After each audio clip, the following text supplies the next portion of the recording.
mbokk yi rafetlu seen ànd ak seen télévision Lamp Fall ñu ngi leen di gërëm di leen sant ci bàyyi xel bi nga xam ne dañ koy bàyyi xel programme bu Lamp Fall TV mbokk yi xam ngeen ni l'invité de la semaine ni koy faral di defee ni ki samedi bu jot bu 20h30 jotee ñuy jàkkaarloog askan wi ak wenn ci kilifa yi nga xam ne ñoo nekk fii ci réew bu Sénégal ngir waxtaan ak ñoom ci lépp lu jëm ci wàllu actualité mbokk yi nag tey jii am nañu mbégte bu baax a baax dalal Djibril Thiaw Djibril Thiaw ku ne xam na ko mooy njiitu bokk moomeel bu Réfane bokkoon it ci ay jamono ci parti bi ñu naan Pastef tey jii mu bokk ci ñenn ñi parti bi ñu naan bokk APR ngeen baal ma bokk tey jii ci ñenn ci ñi nga xam ne ñoo ngànk parti bi di nouvelle responsabilité bu Amadou Ba alors monsieur le maire salaamaaleykum. maaleykum salaam Amadou. maa ngi leen nuyu. di nuyu ñi seetaan yëpp si Lamp Fall TV. voilà alors monsieur le maire fi ñu koy dooree d'abord mooy li jëm ci wàllu réduction des comptes réduction des comptes mu mel ni bu ñu ko waxee mooy xëy na du ma ne tongal waaye topp ñi nga xam ne ñoo fi nekkoon démb ñu mel ni yéen nekkoon fi ay kilifa takkoon ay ndombal tànk tey ji réew mi toll foo xam ne changement am na ñu leen di topp ni xëy na wala boog ñu leen di tuumaal ne dañoo dëpp kees ñu bari nag rafetlu ko waaye ñenn ñoo xam ne dañoo féeti ci bee boor ñoom gis ne acharnement la yow en tant que un ancien homme d'État noo jàngatee réduction des comptes bi ni muy doxee jamono ji. waaw jërëjëf Amadou en fait réduction des comptes moom da di loo xam ne kenn sañu ko bañ kenn waru ko bañ bu fekkee da nga bëgg sa réew bëgg a ñoŋal alalu askan wi ku ñu ko dénk rek ak ko mën di doon war na bu ñu defee ab diir ñu laaj la fan nga ko jaarale wala ñu ñëw topp ba xam lan nga ci def loolu mooy reddition des comptes kon warul sax xaar nga yor nguur ba yaratoo ko reddition des comptes ki ko yor ba pare ak ki ko yor ñëpp ci yem ñëppoo ci war a jaar pour leeral li ñu leen dénk nan lañ ci def mais malheureusement boo xoolee li xew Sénégal au lieu d'une reddition des comptes peut-être règlement de compte la gën a niru mais monsieur le maire boo doguma la waaye boo fàttali ko ci ay jamono bi ngeen di doog a toog en 2012 moonte nii la demee woon maanaam on avait constaté avec le régime de Macky Sall ñu doon tongal les anciens ministres et tout cela est-ce que jàppoon ne aussi c'est la même méthode même bi nga xam ne moom nga fi defoon en 2012 moom moo doxaat fu mu toll nii. non c'est pas la même méthode. En 2012. Je pense que li ñu doon def wuute na ak lii. 2012. mën a wax ñaar ñett ñeent. ñoo xam ne dañu bokk ci parti Ablaye Wade bi fi nekkoon. ñu jàpp leen tëj. alors que fi mën nañ la limal peel. mën nañ la limal fukk ak juróom. yoo xam ne dañu bokkoon ci régime Macky Sall ñu jàpp tëj. au nom de la reddition des comptes. Au même moment. On nous parle de dossiers. yoo xam ne ci régime bii la. Par exemple, on nous parle d'un dossier à Azer. On nous parle d'un dossier à ONAS. ñooñu tey. jaadu woon na ñoom aussi ñu def reddition des comptes pour leeralal Sénégal yi lu fa xew. quand il s'agit parce que kenn xamul lu fa xew. Quand il s'agit du dossier Azer, le directeur général Jean-Michel a fait face à la presse pour indi ci ay leeral. mais du Jean-Michel docteur Cheikh Dieng aussi Jean-Michel ak Cheikh Dieng. waaw Cheikh ñoo war a wax sénégalais yi li xew. waaw Jean-Michel bu defoon faute du ne damaa def faute. Cheikh Dieng bu defoon faute du ne damaa def faute. justice moo war a wax sénégalais yi lan moo xew Azer. lan moo xew ONAS. mais bu doon loolu ak loolu kay. mais nañu woo Lat Diop ne ko lan moo xew ONAS. mu wax ñu bàyyi ko mu dem ah. nañu woo keneen ne ko lan moo xew fañ lañ lay tuumaal lan la nga wax nga bàyyi ñu bàyyi la nga dem. du ñoom ñoo war a wax c'est la justice qui doit faire son travail. wax sénégalais yi li xew. te li ci gën a doy waar li tax maye la règlement de compte la gën a niru. bu ñu jëlee l'affaire Aliou Sall. ci li ma ci comprendre ci li ma ci dégg man. ñu ne terrain la. de 1000 mètres carrés. mu bëgg ko jënd mënu ko jënd. ñu xaaj ko mu woo nit ne ko kaay jënd lii ma jënd lii. moom mu jënd lii kële jënd lële. moom ñu tax ñu war ko tëj parce que dafa jënd keneen ka nag ana ka jënd leneen li xanaa du sénégalais. lu tax ñu war a téye Aliou Sall parce que dafa jënd une moitié keneen ki jënd une moitié ñu bàyyi ko mu dem. parce que jënd une moitié bokkul APR bokkul ci régime Macky Sall santul Sall. bu santoon Sall ñu def ko ni ñu def Aliou Sall. C'est la même chose avec le fils de Amadou Ba. terrain boo xam ne dañ ko may sa papa depuis 2008 bu may ko sa yaay jox la ko nga monter projet ba échoué terrain boobu fekk immatriculé nga ko ci au nom de la société bi nga monter te mu échoué ñu jaay terrain bi def xaalis bi ci compte bi yow mi jaay terrain bi ñu jàpp tëj ana ki jënd terrain bi lu tax yi sénégalais am sañ-sañu am xaalis booy jënd te ñi amuñu sañ-sañu jaay. mais aussi monsieur le maire li jaaxal sénégalais yi nga baal ma ci wax ji mooy avec votre régime il y a eu trop de milliards yu ñu jàpp ne dañ ko détourné ñu ci indexé des membres de votre régime loolu moo ci jaaxal sénégalais yi aussi. ñi biñ ñëwee ba léegi ça fait combien de mois. ça fait presque 2 ans si je me trompe pas. presque 2 ans. waaw est-ce que prouvé nañ la benn yoon ne diw mi jël na milliard. ba léegi c'est-à-dire depuis 2021 dañ doon wax rek ba léegi dañuy wax bu fekkee ni am na ku ci jëli milliard bu tuddee Djibi Thiaw bu tuddee Macky Sall ak ku nu mën di tudd nañu prouvé le Sénégal ne kii jël na ay milliards ñu jàpp tëj bu boobaa kenn du wax mais jusque là ci spéculation lañ nekk rek alors que ils ont tous les instruments yi ñu war am depuis 2 ans ou presque 2 ans ils ont tous les dossiers tous les documents yi nga xam ne géré nañ ko état pendant ces 12 ans te ba léegi mënuñu la prouver ne kii moo sàcc milliard bii kenn bañul ku jàpp sàcc tëj mais depuis 18 mois 19 mois bientôt ils ont tous les moyens à leur disposition te mënuñu prouver ne kii sàcc na kii sàcc na kii sàcc na lu dul ci accusation yi ñu nekkoon ba ñu nekk opposition ba léegi il faudrait que Sénégalais à un moment donné aussi qu'ils s'arrêtent pour dire que nii attends ñii nañ ñu prouver te bàyyi wax ji. mais le problème aussi monsieur le maire mooy souvent dañu convoquer ay DAGE yoo xam dañu avouer ouvertement devant les enquêteurs ne ministre diw moo ma jox autorisation pour ma décaisser telle somme. non DAGE bu wax loolu DAGE bu wax loolu dugal nga sa bopp par exemple y a beaucoup de DAGE yoo xam ne ils ont avoué DAGE bu avoué dañ jàpp tëj non le DAGE il est aussi responsable que le ministre bu le ministre bu bëggee def loo xam ne sa responsabilité la te jaadul yoon bañ a ministre moo ma def loo nangam boobu ministre yoonam nekku ca yow DAGE c'est ton problème à toi tu es assez responsable hein DAGE bu def la warul def yow rek la concerné ministre ba nga xam ne sa responsabilité n'est pas du tout engagée ne la sàccal milliard nga sàcc milliard kooku sa problème la ensuite nooy prouver ne ministre moo la wax sàccal milliard noo koy prouver le DAGE un haut responsable un haut fonctionnaire de l'État ñu jox la nga ne ministre moo mën a sàccal mais kooku yàpp sa bopp la yàpp askan wi ba pare yàpp ministre bi ngay waxal mais monsieur le maire tey jii dem na ba nga xam ne c'est vrai que nekkatoo APR nous savons cela bokk ci yi nga xam ne bi coow li amee en 2024 si je me trompe pas avec Amadou Ba Macky Sall da nga démarqué wu mais ndax jàppoo à travers maanaam li jot a am ci wàllu maanaam jiiñaate yi ni mu bare est-ce que jàpp nga réellement que ce parti APR amatina valeur aux yeux des Sénégalais. Ah si. Avec toutes ces accusations qu'on a vues. Accusations de milliards de mais xam nga le retour du bâton mu ngi ñëw Amadou. Parce que nit ki boo dëkkee ci di ko accuser pendant 10 ans. jël pouvoir bi pendant 5 ans te mënoo prouver. mënoo prouver li nga ko doon accuser mais retour du bâton day ñëw dañu ko ren finalement yow da nga ko doon sosal rek. yaa ngi koy accuser ba jot pouvoir bi. avec tous les instruments yi nga am pour leeral sàcc na wala sàccul waratoo yem ci accusation da nga war a indi preuve accusation yi nga doon def te bu ñu indiwul preuve il y aura le retour du bâton les Sénégalais ne sont pas dupes donc fi mu nekk nii si j'étais à leur place pétrole Aliou Sall baak 1000 milliards yi ca compte baak leneen ak leneen loolu laay fexeel prouver Sénégalais yi ne dëgg la ok dafa am loolu mais leneen lu ñu def lu dul loolu. yoraa le retour dafa am loolu laal sànq loo xam ne jaaxal na ñu bari muy doomu Amadou Ba bi biñ ko tegee loxo ak léegi yow laa ci gis nga wax ci franchement pour dire la vérité avec un certain Sori Kaba si je me trompe pas qui était le directeur des Sénégalais de l'extérieur si je me dégg naa mu wax ci. mais le problème mooy votre leader Amadou Ba ba léegi yéey ci yàbbiwu ci doomam boobu ñu teg loxo. non mais moom lu waral loolu moom mënul wax doomam def doomam la ñu téye.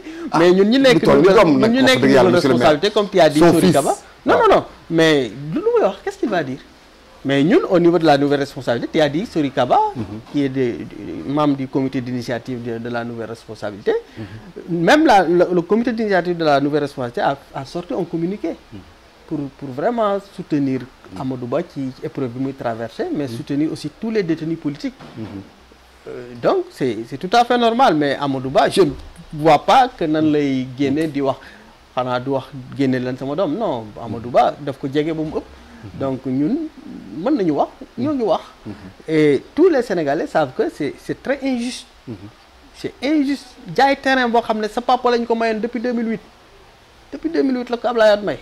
nga jaay terrain boobu fekk immatriculé ko ci société boo xam ne yaa ko créé.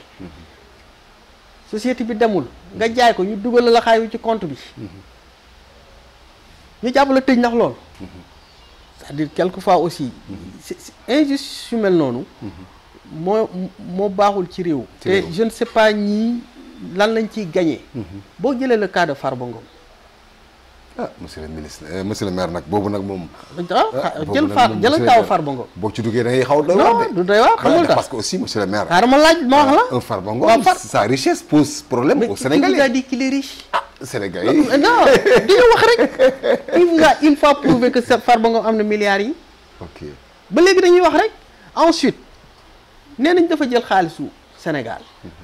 mais Farba Ngom du fonctionnaire député dong la woon. géré wul xaalisu état.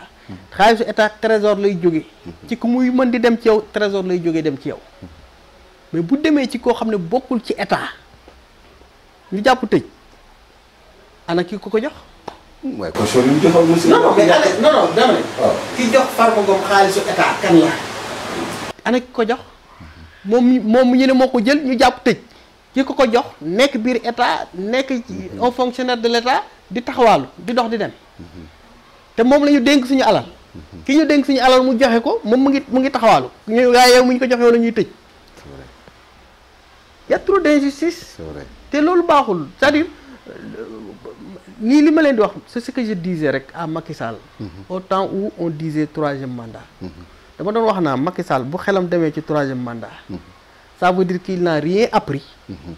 ci li ñu daj ci opposition contre Ablaye Wade pour 10 ans 3e mandat du fi am. loolu teewee na waaye ñu aussi lii ñuy def nii. ça veut dire qu'ils n'ont rien appris. ci ñoom li ñu fi def diggante 2021 ak 2024. ok s'ils avaient appris quelque chose. du ñu nekk di jàpp ni idi tëj. voilà ça c'est pas productif. du leen jëme fenn. te xaw ma ku leen ko digal. mais mu ngi leen di yàqal loo xam ne dootuñu ko mën a rattraper. mais monsieur le maire aussi c'est vrai je suis entièrement d'accord mais est-ce que dañu war a dëkk rek ci ay nit ñi du leen tëj.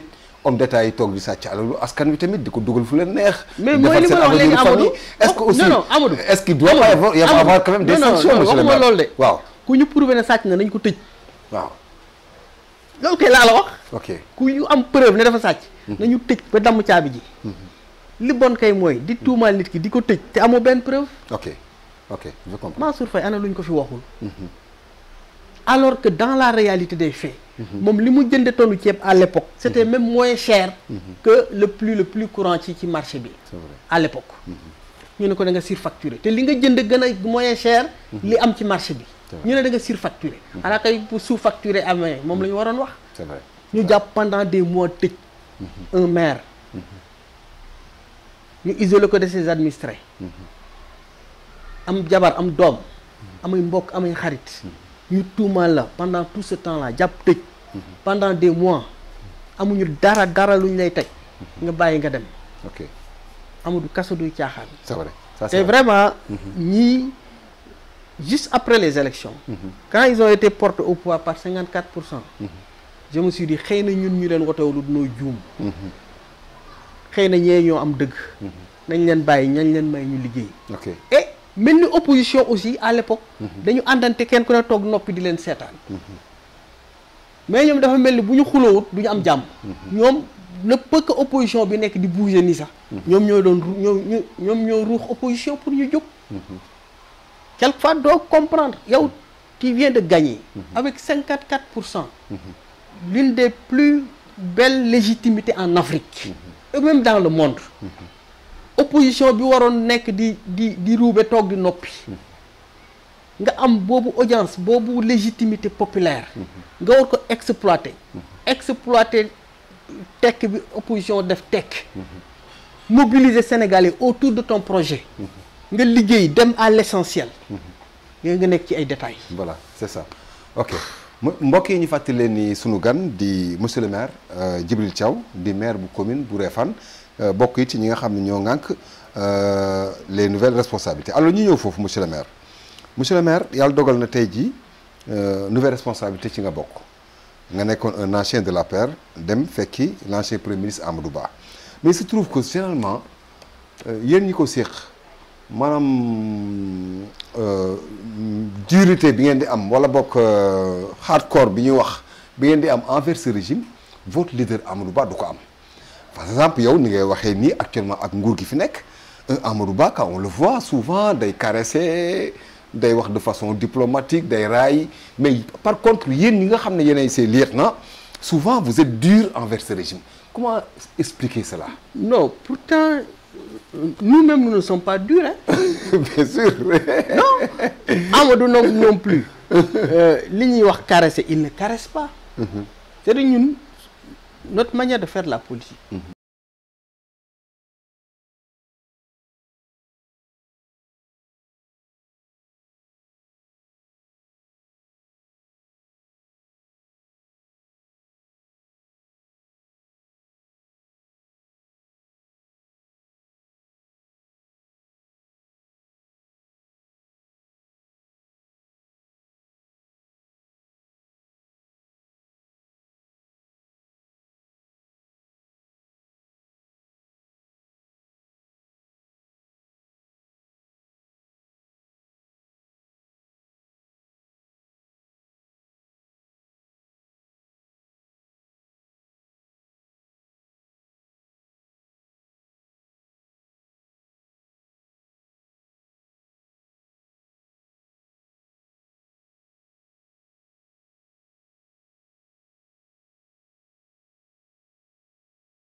Il y a vide quoi. Non, il n'y a pas de vide. Non, si, parce qu'on a même tendance à dire que où est l'opposition? Mais quand on parle de l'opposition, c'est vous, c'est le PDS et autres, mais on ne sent pas l'opposition face à ce régime. Déjà, ce qu'on sent face à ce régime, c'est soit peut-être des soi-disant chroniqueurs ou bien soi-disant peut-être présidents de mouvement qui viennent de naître, mais les vrais opposants ne sont pas ça. Déjà, da ngeen di fàtte ne dem nañ fi élection législative contre le nouveau régime. Tout à fait. Xanaa ku nekkul opposition doo dem contre le nouveau régime à des élections. Tout à fait. Ensuite suñu créé nañ fi nouvelle responsabilité. Nous tenons nos réunions régulièrement. Le comité d'initiative tient ses réunions régulièrement. Ensuite, nous sommes en train de mettre en place notre parti. Et nous avons notre leader, le président Amadou Ba. Il y a le coordonnateur du comité d'initiative, le docteur Cheikh Oumar Anne. Et maintenant, petit à petit, on va mettre le reste en place. Nous ñu ngi liggéey ah. ñu ngi liggéey. Mais vraiment ñi jàpp ne politique xas la ak saaga. ñooñu moom pour ñoom duñu mës a politique parce que ñun duñu xas duñu saaga. maanaam yéen si je comprends bien vous n'avez pas besoin à chaque fois d'être ci plateau télé yi xase yeeg saaga yeeg yooyu moom bu leen ci kenn xaar. buñ ci kenn xaar parce que aussi dafa mujj mel ni Sénégalais yi foofu la leen gisul moo tax. ñu y a pas cette opposition là gis nag. waaw duñu nu fa gis man tey ku ma gis ci plateau télé may xastee ka saaga. di ma xeeb di xanaa. c'est vrai loolu du sama cër. waxuma Amadou Ba waxuma Sori Kaba waxuma Cheikh Oumar Anne. waxuma Abdou Khadir Ndiaye wala Ndeye Sali Diop wala Zahra wala keneen ku ñu gis ci plateau télé ngay saaga di xas man kon su ma génnee su ma dajeeg sama sëriñ dinaa sëgg rus di man am na kàddu yoo xam ne ñëw ma ko yëkkati sama doom yi seetaan ko sama jabar yi seetaan ko sama collègue yi seetaan ko sama sëriñ seetaan ko ma yëkkati kàddu yooyu sama làmmiñ je ne le ferai jamais dara jaru ko politique jaru ko ensuite ku bëgg a defar ku bëgg a jiite Sénégal yi mais woo leen ci dëgg ak kàddu yu rafet ak masla man li ma gëm mooy nit war na mooy def politique ñu naa ak a baax ak a yaru ak a dëggu ba mu am li muy wut wala mu bañ ko wut dese ngoram ba nga am li ngay wut ñu naa dafa yaru dafa baax dafa gore dafa dëggu ba yàlla jox la li ngay wut wala sax yàlla bañ la ko jox la keneen mais nga des ak sa ngor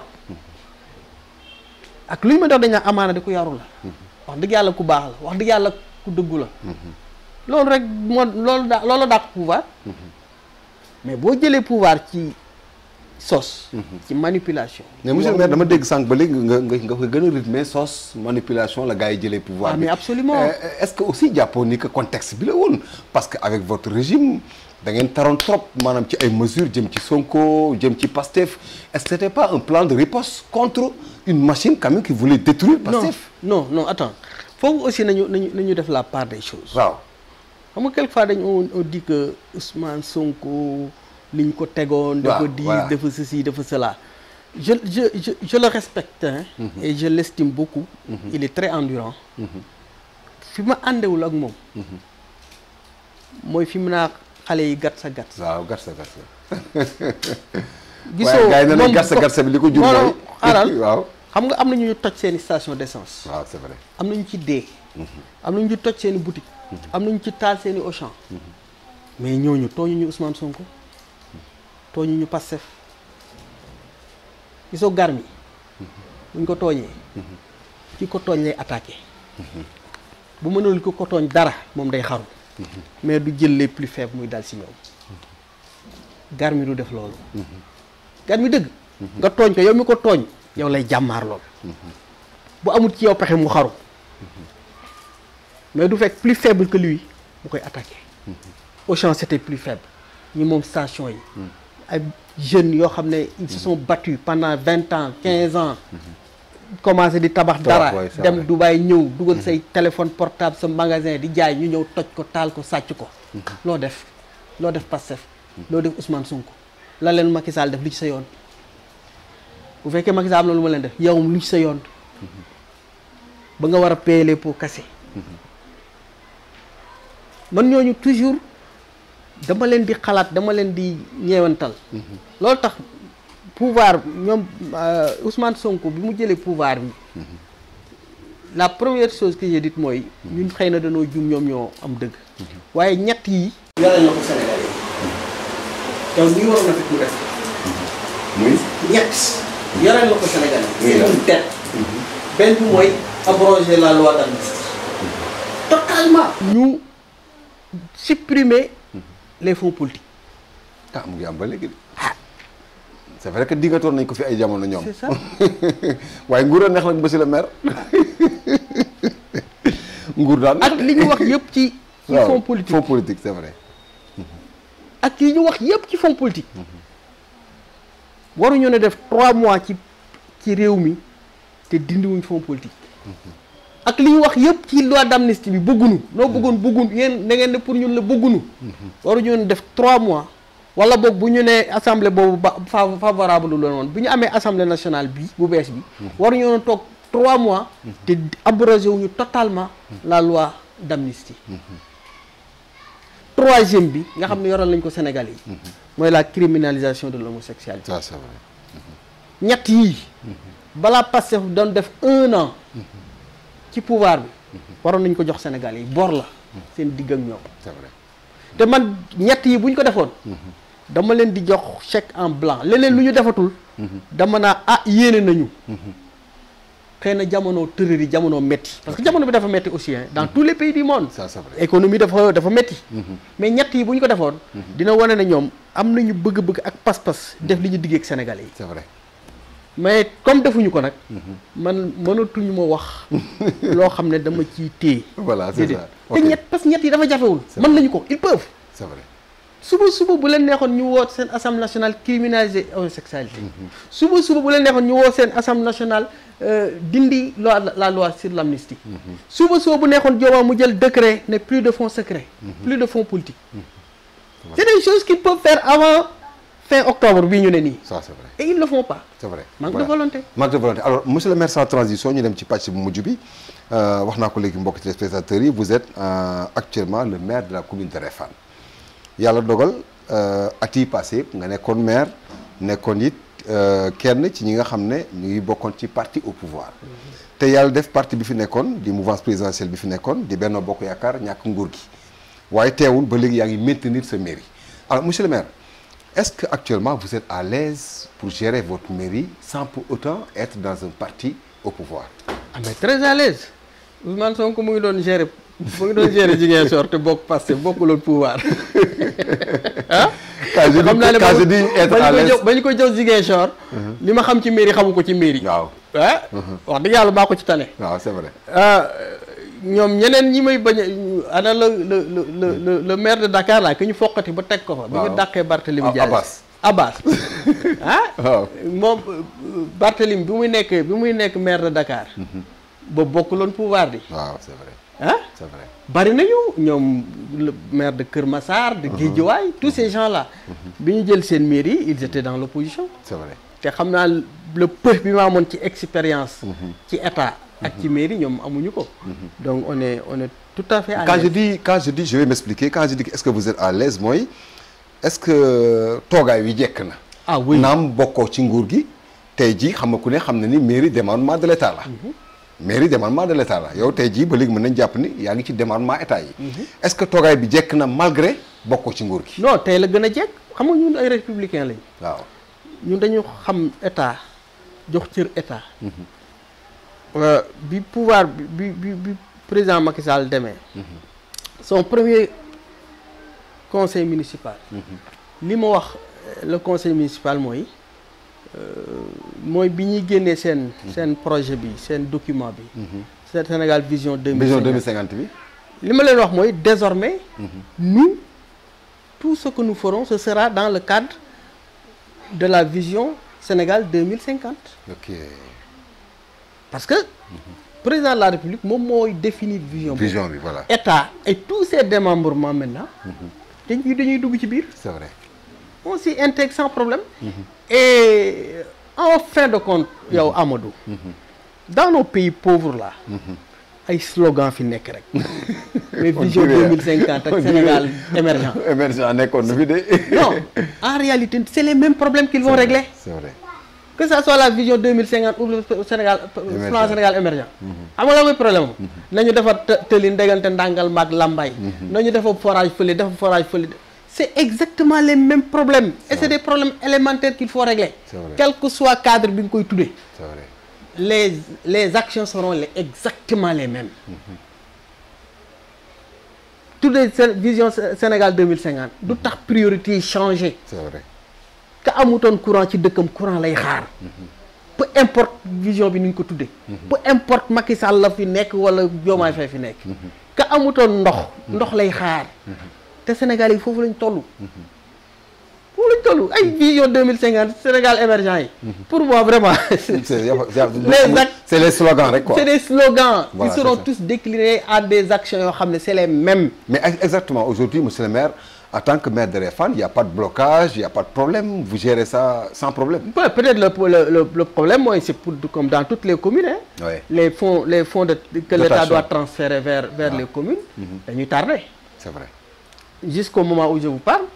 les fonds d'équipement des collectivités territoriales ba léegi jotuñ ci.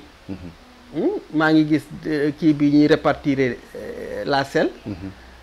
mais di démb laa ko gis. mais ba léegi aussi jotaguñ ci. ok ça veut dire que ces transferts là. day tardé dafa tardé. mais du mairie yu bokk APR wala Benno Bokk Yaakaar. wala Nouvelle Exploité kese. c'est toutes les mairies du Sénégal. c'est ça. et looloo tax may quelquefois nous perdons trop notre temps Amadou. c'est vrai. yooyu moo jaroon di def débat. c'est vrai. état central.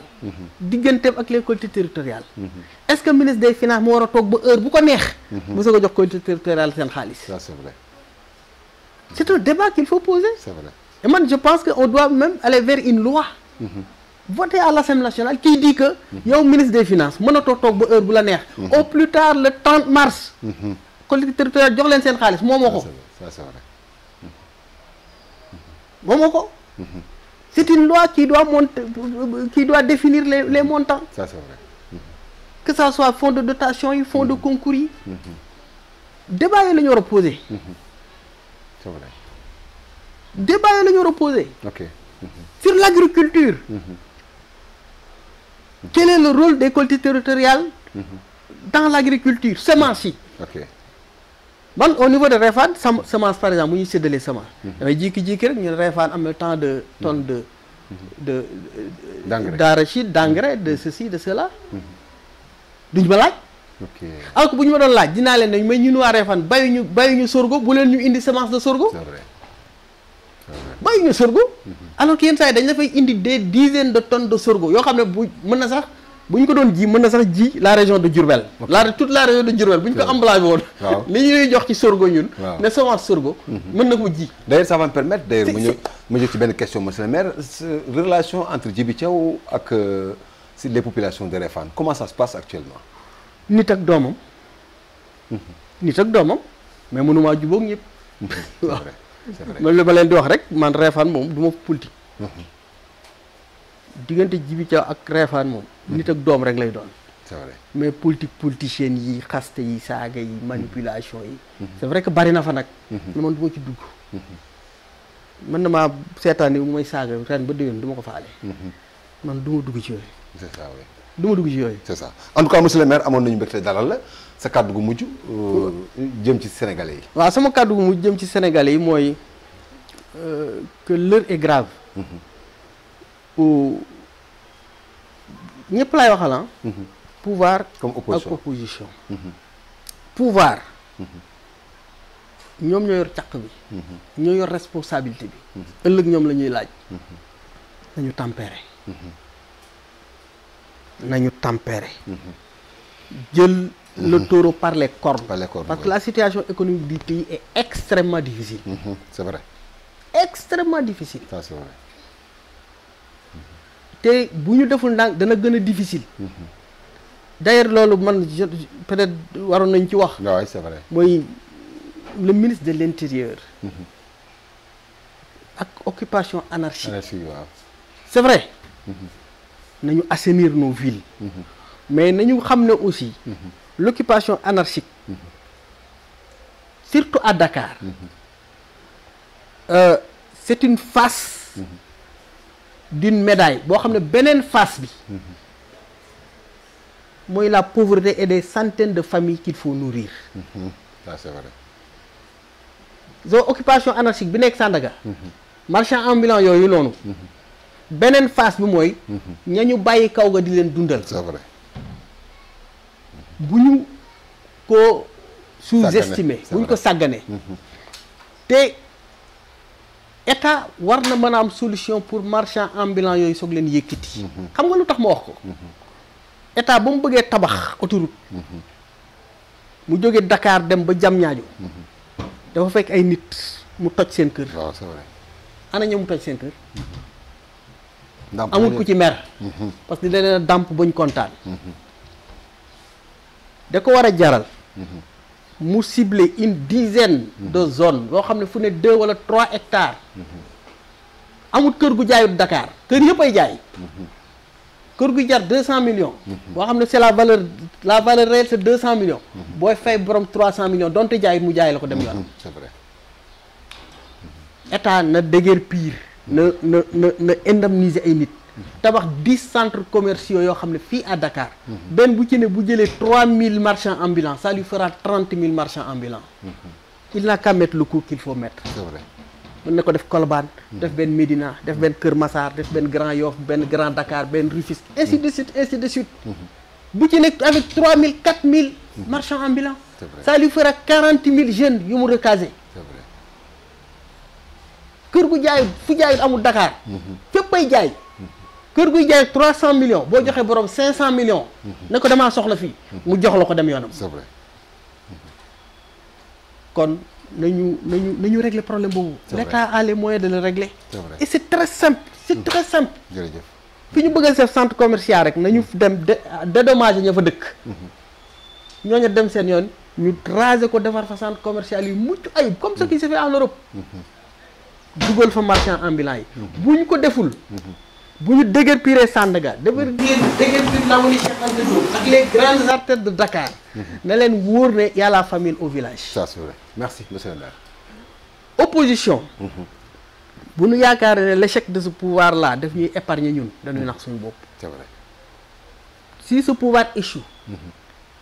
tout le monde va le ressentir. ñëpp koy ressentir. déjà ñu ngi ressentir. jamono bu tar bi. c'est vrai li nga doon am. à la fin du mois yaa ngi koy am ba léegi. mais ñi la doon laaj dañuy yokku. te yenn saa yi Amadou. as gor laaj la. waaw. koo xam ne ba nga xamee ba léegi. mosul a laaj. ci liggéey rek nga ko xam. yoo xam ne mosoo leen xam ci laaj. tey ñooy laaj. bu wóor la ne ñii amuñu pexe. c'est vrai. bu ñu laajee rek sës nañ. c'est vrai. donc nañu gën a jël Sénégal teg ko ci kanam. voilà. ñun politiciens yi ñu bañ a xalaat ne ñun ñoo moom réew mi. réew mi ñu gën. c'est vrai. mais aussi les Sénégalais. il faut que aussi de plus en plus ñun Sénégalais ñuy jëfandikoo suñu xel. mais nanu déglu opposition wax. ñu déglu pouvoir wax. mais en toute lucidité. c'est vrai. ñu bàyyi parparloo bi. du jëme Sénégal fenn. fenn du jëme Sénégal fenn. daf ñuy tardeel. c'est vrai. et je sais que ñu ngi tardé fi mu nekk jërëjëf ñu ngi tardé bu metti sax loolu mi leer na kon vraiment nañu gën a fonkaat réew mi jël ko teg ko suñu kanam jërëjëf. xam ne ñun ñëpp réew mi ñu gën jërëjëf. ñoo ngi sant ñëpp jërëjëf. di gërëm ñëpp Merci. vraiment mention spéciale maintenant à Merci. waa Réfane jërëjëf waaw Réfane sa dëkk. sama dëkk jërëjëf. mais aussi waaw. justice pour Lissa Tine waaw c'est vrai Lissa Tine ko- ca bool la. waaw c'est vrai wax nga dëgg waaw. justice pour Lissa da Tine ñuy profité ci émission bi ak monsieur le maire. Ak- di ko naxarlu waa Bawol yëpp quoi. ak suñu xale yi ñu téye aussi Voilà. nga xam ne ñoom caanaar voilà oui. vraiment ñoo ngi ñaanaat ministre de la justice na wax jox procureur instruction nañu bàyyi ñoo ñu dem dellu seen kër jërëjëf. waaw merci. merci beaucoup merci mbokk yi kon sunu gan mbokk yi nekkoon Djibril Thiaw di maire bu Réfane nekk ab commune bu nekk foofee ca région bu Diourbel nekk ci département bu Bambey ñu koy gërëm di ko sant mbokk yi ci ñi nga xam ñoo ngànk parti bi di nouvelle responsabilité di leen gërëm di leen sant l'invité de la semaine ci beneen numéro jërë ngeen jëf wa salaam